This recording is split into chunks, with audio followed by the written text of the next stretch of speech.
আমরা যারা সাকিবিয়ানরা রয়েছি, আমরা যারা মেগাস্টার শাকিব খানের সিনেমা নিয়ে কথা বলতে ভালোবাসি, তাদের জন্য বিরাট বড় একটা খুশির খবর। হ্যাঁ, যারা সাকিবিয়ানরা রয়েছে তোমরা, এমন একটা খবর দিতে চলেছি তোমাদের মন খুশি হয়ে যাবে।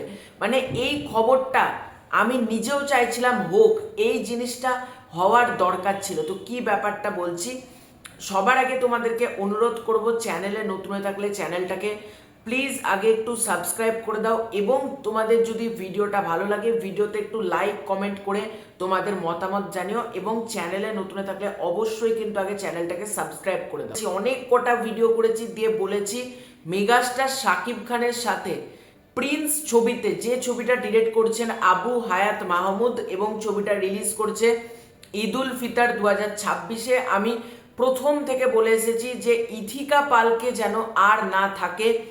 কারণ দেখো, ইথিকা পালের ব্যাপারটা না বাংলাদেশের অডিয়েন্স যদিও বা নিতে পারছিল, আমি নিতে পারছিলাম না। কেন?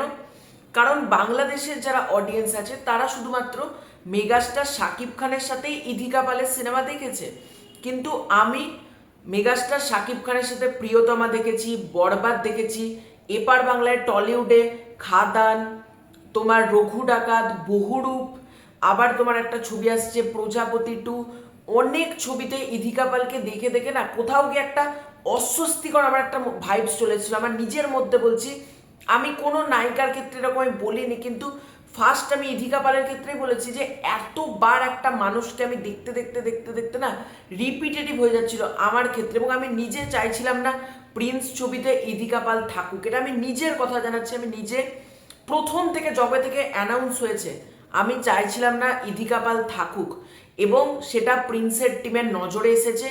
আমার কথা বলছি না, মানে সকল সাকিবিয়ানরা যেভাবে লেখালেখি করছিল, দেখো সাকিবিয়ানদের সাথে ইথিকা পালের রাগ এরকম কিন্তু কিছু না। অনেকে আবার এটাকে খারাপভাবে ধরে নেবে যে সাকিবিয়ানরা ইথিকা পালকে পছন্দ করছে না, ব্যাপারটা কিন্তু সেটা না, একেবারেই না। আসলে সাকিবিয়ান যারা রয়েছে না তাদের মধ্যেও নতুন কিছু একটা খিদে জন্মাবে, এবং একটা নতুন জিনিস আমরা সবাই চাই। একঘেয়ে জিনিস একবার দুবার তিনবার ভালো লাগে, যখন সেটা বারবার হয় না কেউ সেটাকে পছন্দ করে না। তো আজকে চ্যানেল আই অনলাইন, একটা বিরাট বড় বাংলাদেশের নিউজ চ্যানেল, তাদের তরফ থেকে একটা আর্টিকেল করা হয়েছে।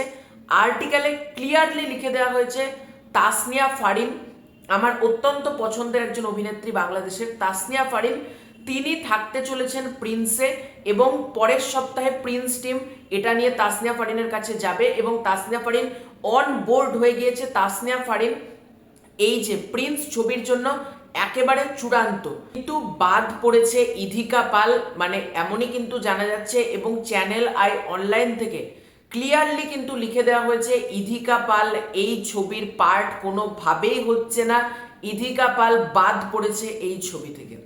বলো তোমরা যারা সাকিবিয়ানরা রয়েছো এই খবরটা শুনে কতটা খুশি হয়েছে। দেখো, ইথিকা পাল প্রচন্ড ভালো একজন অভিনেত্রী, আমি নিজেও বলি, সে একের পর এক যে কাজগুলো করছে সবই ভালো, কিন্তু ইথিকা পাল আবার আসুক, অন্ততপক্ষে 2 থেকে 3 বছরের গ্যাপ নেক, তারপর ইথিকা পাল আবারও আসুক। কারণ একই যদি ইথিকা পাল হতে থাকে না, ব্যাপারটা একটা রিপিটেটিভ পর্যায়ে চলে যাবে, এবং যেটা কেউই চায় না। দেখো, একটা নতুন জিনিস হলে যতটা হবে, আর ইথিকা পালের ব্যাপারটা প্রচন্ড ব্যাকল্যাশ হচ্ছিল, প্রচন্ড, মানে ইথিকা পালকে নিয়ে তো আমি ফেসবুকে দেখছি রীতিমতো ক্রিয়েটিভ ল্যান্ড, আবু হায়াত মাহমুদ, তাদেরকে ট্যাগ করে করে লেখা হচ্ছে ইথিকা পালকে এই ছবি থেকে বাদ দেওয়া হোক। এবং শাকিব খানের সাথে ইথিকা পাল দুবার কাজ করেছে, এবং দুটো কাজই অল টাইম ব্লকবাস্টার, একটা হচ্ছে বরবাদ, একটা হচ্ছে প্রিয়তমা। আবারও ইথিকা পাল করুক, আমি একবারও বলছি না ইথিকা পাল কোনোদিন না করুক, না এটা আমি বলবো না। ইথিকা পাল 2 থেকে 3 বছরের গ্যাপ নিয়ে আবার আসুক মেগাস্টারের সাথে, কিন্তু ঘন ঘন যদি হতে থাকে না ব্যাপারটা কোনোভাবেই আমাদের ভালো লাগবে না। এবং প্রিন্স টিম, দেখো দর্শক হচ্ছে সব, হ্যাঁ দর্শকরাই ছবিকে ব্লকবাস্টার করে, দর্শকদের টাকা দিয়ে টিকিট কেটে ছবিটা অল টাইম ব্লকবাস্টার হয়। আর সাকিবিয়ানরা সব, ঠিক আছে, সাকিব খানকে ঘিরে থাকে সাকিবিয়ানরা, তাই তাদের কথাটার প্রাধান্য দেওয়া সব সময় উচিত আমি মনে করি। সেটা যত বড় প্রডিউসার যত বড় ডিরেক্টরই হোক না কেন, সাকিবিয়ানদের বিরুদ্ধে কিন্তু কোনো কাজ করা উচিত না। তার প্রমাণ পেয়েছি আমরা অন্তরাত্মার ক্ষেত্রে, সাকিবিয়ানরা কেউ চায়নি ছবিটা রিলিজ হোক, অন্তরাত্মা রিলিজ হয়েছে, ছবিটা কি হয়েছে, ডিজাস্টার হয়ে গেছে বক্স অফিসে। কেন? সাকিবিয়ানরা চায়নি।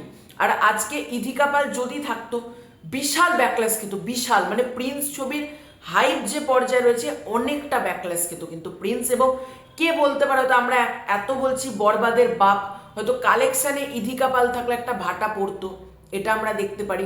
আর যারা বলে ইধিকা পাল লাকি চার্ম, এটা আমি মানি না, এই কথাটার সাথে আমি এগ্রি করি না। কারণ মেগাস্টার শাকিব খান বা টলিউডের দেব, তাদের সাথে কাজ করলে সবাই লাকি চার্ম হতে পারে, ঠিক আছে? সেটাকে আমি অতটা লাকি চার্ম এটা আমি মনে করি না। সে একজন ভালো অভিনেত্রী, সে ইধিকা পাল যথেষ্ট ভালো অভিনেত্রী। লাকি চার্ম বিরাট কিছু, এটা কিন্তু কিছু ইউটিউবার বাড়িয়ে বলে, এটা সত্যি কথা একদম। মেগাস্টার শাকিব খান ছিল বলে ইধিকা পাল উঠেছে, এটাও যেমন মানতে হবে।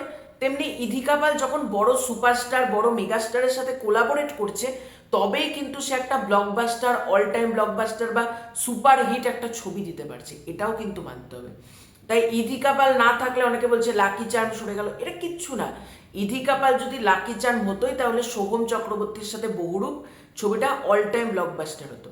এবং ইধিকা পাল নেই, এটা সাকিবিয়ানরা খুব ভালোভাবে দেখবে। এবং সাকিবিয়ানরা এবার মেগাস্টার শাকিব খান, তাসনিয়া ফারিন, তার সাথে ভারতের কোন নতুন মুখ থাকতে পারে। 3টে নায়িকা আমরা জানি, একটা নায়িকা মিলি, একটা তাসনিয়া ফারিন, আর একটা ভারতের মুখ কে থাকতে চলেছে, এটা তোমরা কমেন্ট করে জানাও তো, যে তোমরা কাকে চাইছো ইন্ডিয়ান নায়িকা হিসেবে। দেখো অনেক ক্ষেত্রে কিন্তু কমেন্ট করলেও প্রোডাকশন হাউসের কাছে যায়, লেখালেখি করলেও কাছে যায়, তার প্রমাণ প্রোডাকশন হাউস কিন্তু ইধিকা পালকে বাদ দিয়ে দিয়েছে।